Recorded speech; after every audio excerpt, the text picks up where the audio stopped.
అయితే ఎలక్షన్ టైంలో అల్లు అర్జున్ గారు వైఎస్ఆర్సీపీకి సంబంధించిన ఒక క్యాండిడేట్ కి సపోర్ట్ చేశారు. కానీ చాలా మంది కూడా దాన్ని తీసుకోలేకపోయారు. ఇప్పటికీ అల్లు అర్జున్ గారిని విపరీతంగా ట్రోల్ చేస్తున్నారు.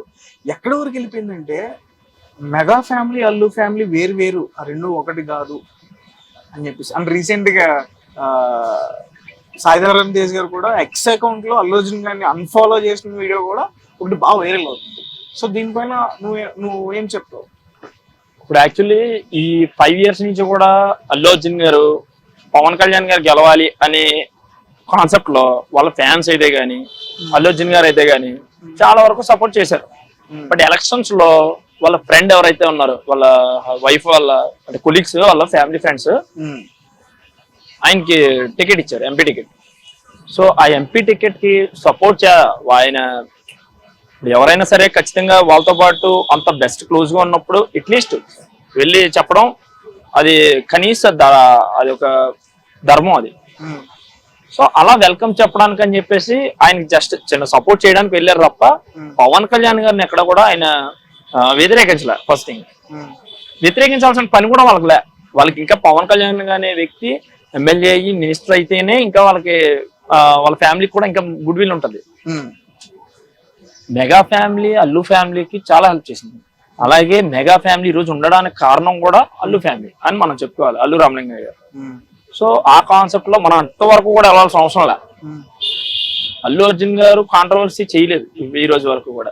కానీ ఎవరైతే నాగబాబు గారు ఉన్నారో, ఈ సాయిధరం తేజ్ గారు ఉన్నారో, వీళ్ళు జస్ట్ ఏదో చిన్న చిన్న ఓట్స్, అరే వచ్చి నువ్వు సపోర్ట్ చేయొచ్చు కదా, నువ్వు అలా చేయడం వల్ల మన ఫ్యామిలీ పరువు ఏమైంది, బయట నలుగురు 4 రకాలుగా అనుకుంటారు, లైక్ ఇలాంటి ఓట్స్ యూజ్ చేయడం వల్ల ఏమైందంటే జస్ట్ చిన్న సోషల్ మీడియా ప్లాట్ఫామ్ లో ఈ ఎవరైతే సోషల్ మీడియాలో వర్క్ చేసే వాళ్ళు ఉన్నారో ఇది హైలైట్ చేశారు. సో దాని వల్ల అది బాగా ఇష్యూ అయిపోయింది తప్ప వాళ్ళ ఫ్యామిలీలో అంత పిలుచుకోకపోవడాలు సంథింగ్ ఇలాంటి గొడవలు అయితే లేవు. ఇది నా వరకు తెలిసిన ఇన్ఫర్మేషన్. మరి ఈ రోజు అల్లు అర్జున్ ప్రమాణ స్వీకారం దానికి కూడా పిలవలేదు, ప్రమాణ స్వీకారానికి అల్లు శిరీష్ వచ్చాడా, అల్లు అరవింద్ వచ్చారా ప్రమాణ స్వీకారానికి? మరి ఎందుకు పిల్ల అంటే అల్లు ఫ్యామిలీలో సెంటర్ ఆఫ్ ది మెయిన్ ఎవరంటే ఈయనే కదా, అల్లు అర్జునే కదా ప్రెసెంట్. ఒక అల్లు అర్జున్ గారు బాగా సెలబ్రిటీ టాప్ పర్సన్ అని చెప్పేసి పిలవాల్సిన అవసరం వాళ్ళకి లేదు. First thing. సెకండ్ థింగ్ ఏంటంటే రావాల్సిన అవసరం వీళ్ళకి లేదు. ఇంట్రెస్ట్ ఉంటే వస్తారు, లేకపోతే లేదు. సో దానికోసం వీళ్ళ రాకపోయినంత మాత్రాన దాన్ని పెద్ద ఇష్యూ చేసేసి వాళ్ళకి గొడవలు లేవు. ఈ గొడవలన్నీ పెట్టేది ఎవరంటే పార్టిసిపేట్స్, ఈ ఎవరైతే ఫాలోవర్స్ ఉన్నారో వీళ్ళు గొడవలు పెడుతున్నారు. రామ్ చరణ్ ఫ్యాన్స్ మేము తోపంటే మేము తోపని, లేకపోతే మీరు పవన్ కళ్యాణ్ కి వారు సపోర్ట్ చేయలేదని. మరి పవన్ కళ్యాణ్ సపోర్ట్ చేయనప్పుడు అంతకు ముందు జనసేనకి పవన్ కళ్యాణ్ అల్లు అర్జున్ ఎప్పుడు సపోర్ట్ చేయలేదా? Allu Arjun fans mega family నుంచి ఎప్పుడు సపోర్ట్ చేయలేదా? ఫోన్లే ఇప్పుడు ఈయన ఆ రోజు వైసీపీలోకి వెళ్ళారు కదా అని అల్లు అర్జున్ ఫ్యాన్స్ డమ్ ఏమన్నా తగ్గిపోయిందా చెప్పండి. మరి అలాంటప్పుడు ఎలక్షన్లకు ముందు అంటే పొత్తు కలవక ముందు చంద్రబాబు నాయుడు గారిని ఎన్నో రకాలుగా తిట్టినటువంటి వైఎస్ఆర్సీపీ కన్నా చంద్రబాబు నాయుడు ఎక్కువ తిట్టింది జనసేన పార్టీ. మరి ఈయన పొత్తు పెట్టుకున్నప్పుడు లేదా? సో ఈయన రాష్ట్ర ప్రయోజనాల కోసం పొత్తు పెట్టుకోవచ్చు, ఈయన అట్లీస్ట్ ఫ్రెండ్ కోసం వెళ్ళి ప్రచారం చేయకూడదా? ఏందన్నా ఇది? సో మినిమం ఆలోచించాలి కదా. పోనీ ఈయన ప్రచారం చేయడం వల్ల మంచి లాజిక్ మాట్లాడు, ప్రచారం చేయడం వల్ల వాళ్ళకి ఏమైనా నష్టం వచ్చేసిందా?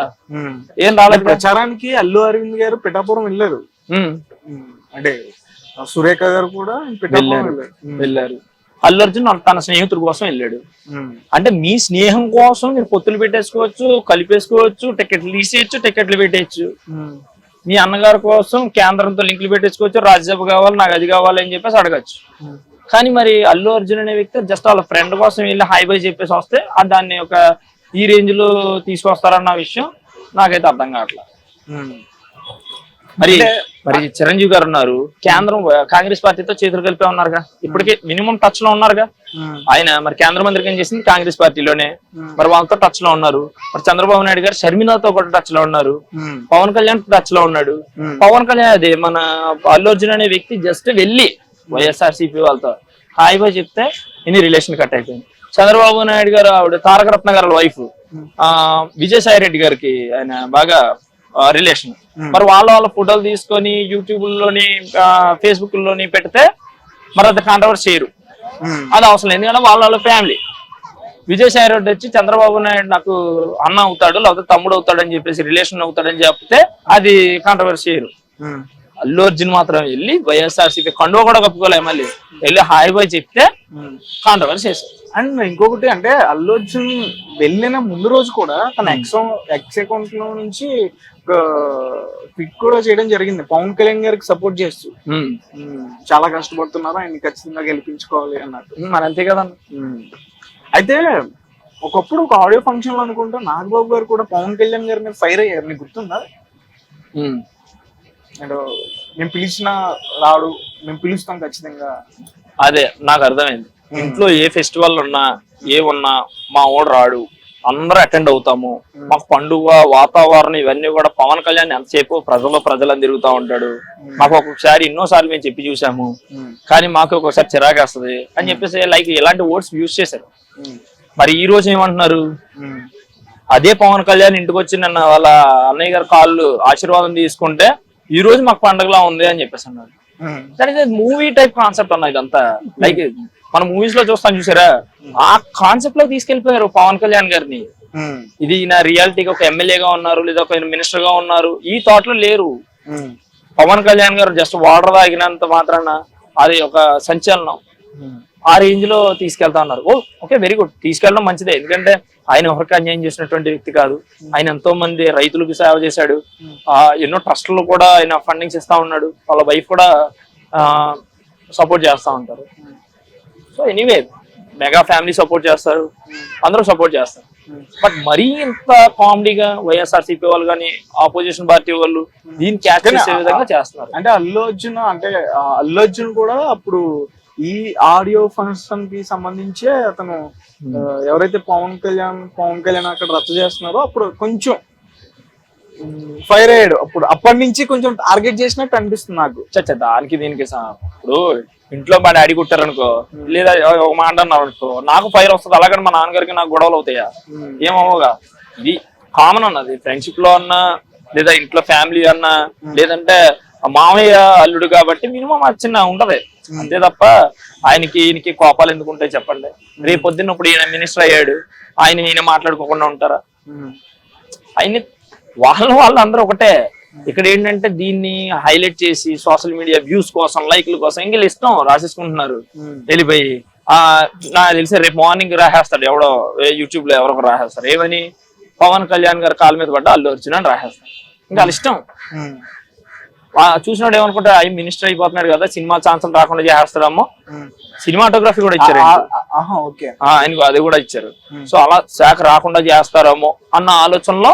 అంటే నేను ఇన్స్టాగ్రామ్ లో కూడా చూసాను, ఈ పుష్పని ఇప్పుడు పుష్ప 2 వస్తుంది కదా, దానికి కూడా టికెట్ల రేట్లు తగ్గించేస్తారు, పెద్దగా థియేటర్స్ ఎవరు, ఖచ్చితంగా ఎక్కువ ఆడదు ఆంధ్రాలో, ఇలాంటి టాక్లు కూడా వింటున్నాను. అలాంటిది ఏమీ లేదన్న. వీళ్ళకి లేనిపోయిన థాట్స్ అన్ని లేనిపోయిన డౌట్లన్నీ వీళ్ళ రేస్ చేసి వాళ్ళ డౌట్ క్రియేట్ చేస్తున్నారు. నాగబాబు గారు ఒకవేళ థాట్ లో ఉన్నాడేమో అని నాగబాబు గారు ఆ థాట్ లో ఉన్నారని చెప్పేసి వీళ్ళ డౌట్లు రేస్ చేస్తారు. ఆయనకే అనుకుంటది, ఆయన ఆటోమేటిక్ గా మైండ్ సెట్ అనేది చేంజ్ అయిపోతుంది ఇవన్నీ చూసి, ఆయన విలన్ అయిపోతాడు. సో సోషల్ మీడియా ప్లాట్ఫామ్ ఇవి కొంచెం తగ్గించుకుంటే బెటర్. బట్ ఏంటంటే వ్యూస్ కోసం లైక్ల కోసం ఇవి తప్పవు కాబట్టి ఫ్యామిలీ కూడా వాళ్ళు అర్థం చేసుకుంటారు. Right. So coming to Ali and Posani Murali గారు, సో వీళ్ళిద్దరు సినిమా యాక్టర్స్ కానీ బాగా ఫైట్ చేశారు. సో వాళ్ళు ఎంతలా ఫైట్ చేశారో మీకు బాగా తెలుసు. ముఖ్యంగా వైజాగ్ కి ఇండస్ట్రీని తీసుకురావడానికి చాలా కృషి చేశారు. అందులో మనం తప్పుగా మాట్లాడు. ఇప్పుడు వాళ్ళిద్దరు కూడా కనిపించట్లేదు అని చెప్పేసి ఒక పుకారు నడుస్తుంది. వాళ్ళు అలీ గారు అయితే సోషల్ మీడియా ప్లాట్ఫామ్ లో పవన్ కళ్యాణ్ గారి మీద పోటీ చేస్తాను అది ఇది అని చెప్పేసి అన్నారు. అలాగే కొంచెం వ్యతిరేకంగా కూడా మాట్లాడారు. ఆయన ఎంపీ టికెట్ కోసమో లేకపోతే ఏదన్నా ఇంకా నామినేటెడ్ కోసమో మాట్లాడి ఉండొచ్చు అప్పుడున్న పరిస్థితిని బట్టి. అప్పుడున్న పరిస్థితిలో సినీ ఇండస్ట్రీ వాళ్ళు చాలా మంది వ్యతిరేకత కూడా చూపించారు అప్పుడున్న గవర్నమెంట్ కి భయపడి. కాకపోతే వీళ్ళ మీద అంత దృష్టి పెట్టి వీళ్ళకి ఇబ్బంది పెడతారన్న కాన్సెప్ట్ అయితే నాకైతే లేదు. వీళ్ళు తప్పేదో వీళ్ళు తెలుసుకుంటారని చెప్పేసి నాకు వదిలేస్తారు వీళ్ళు. ఒకసారి కృష్ణమురళి గారికి మేబీ తగిలితే చిన్న స్ట్రోక్ తగలచ్చు, ఆయన రెడీగా ఉండాలి. అంటే ఎట్లాంటి స్ట్రోక్ తగులుద్ది? ఎట్లాంటి స్ట్రోక్ అంటే పృథ్వీ గారు ఉన్నారండి. పృథ్వీ గారు స్టార్టింగ్ లో చాలా మాట్లాడినారు, కానీ ఆయన మిస్టేక్ వైఎస్ఆర్సీపీలో ఉన్నాం చాలా మాట్లాడినారు. ఆయన టీటీడీ నుంచి ఆయన ఎలిమెంట్ చేసిన తర్వాత ఆయన బయటకు వచ్చిన తర్వాత కొంచెం మారాడు. ఆయనకు మంచి ఫ్యూచర్ ఉంటుంది. ఇప్పుడు పోసాని కృష్ణమురళి గారు వైఎస్ఆర్సీపీ మాత్రమే అధికారంలోకి వస్తుంది, వైఎస్ఆర్ జగన్మోహన్ రెడ్డి గారు మాత్రమే సీఎం గా ఉంటారు, వీళ్ళందరూ ఉండరు అన్న టాక్ లో సెకండ్ థింగ్ అంటే హైలైట్ అవడం కోసం. ఇప్పుడు పోసాని కృష్ణమురళి గారు అంటే జస్ట్ ఆయన ఒక కాంట్రవర్సీ యాక్టర్. ఆ కాంట్రవర్సీ యాక్టర్ అనేవాడు మెంటల్ కృష్ణ అంటారు, ఆడుకోవాలంటే లైక్ ఆర్జీవి రేంజ్ లో ఊహించేసుకున్నాడు ఆయన. ఈ రోజు ఏమైంది, ఆర్జీవి అంటే సిగ్గు లజ్జ, ఆడికేమి మైండ్ ఉండదు కాబట్టి ఆడే పట్టించుకోడు. మరి ఈయన పరిస్థితి ఏంటి? ఇంచుమించు ఇద్దరు ఒకలాంటి ఫిగర్స్ అనుకో, బట్ ఫేస్ చేస్తారు ఖచ్చితంగా. ముగ్గురు కనిపించట్లేదు, ఇద్దరు అన్నాయని. అలీ గారు పెద్ద ఈ మధ్యన ఒక వీడియో బయటకు వచ్చినట్టుంది, పోషాని మురళీకృష్ణ గారు అంటే ఆయన అట్లా ఎలాగా రెస్పాండ్ అవ్వలే. ఆర్జీవి గారు కూడా అభినందనలు తెలియజేశారు తన ఎక్స్ అకౌంట్ నుంచి పవన్ కళ్యాణ్ గారికి. అభినందనలు అనేవి అవి కామన్ అన్నది, అది ప్రతి ఒక్కరు కూడా తెలియచేయాలి. అపోజిషన్ లో ఉన్న వాళ్ళని తెలియజేయాలి. ఆఖరి శత్రువు అన్నా సరే అవతల వాడు అపోజిషన్ లో ఉన్నవాడు మంచి పొజిషన్ లోకి వచ్చిందంటే అభినందనలు తెలియజేయాలి. కాకపోతే అది భయంతోనా లేకపోతే నిజంగా రెస్పెక్ట్ ఇప్పుడు అనుకుని వచ్చిందా అనేది తెలీదు. కొన్ని ముఖ చిత్రాలు కూడా మారుతున్నాయి, లైక్ శ్రీరెడ్డి ఇలాంటి వాళ్ళు ఆత్మసాక్షిని జాగ్రత్తగా మలుచుకుంటున్నారు. మరి వాళ్ళ ఆత్మసాక్షి మరి సపోర్ట్ చేస్తుందో లేదో తెలియదు మరి. ఓకే, సో రైట్, చాలా విషయాలు చాలా చక్కగా వివరించావు. Thank you so much. Thank you bro.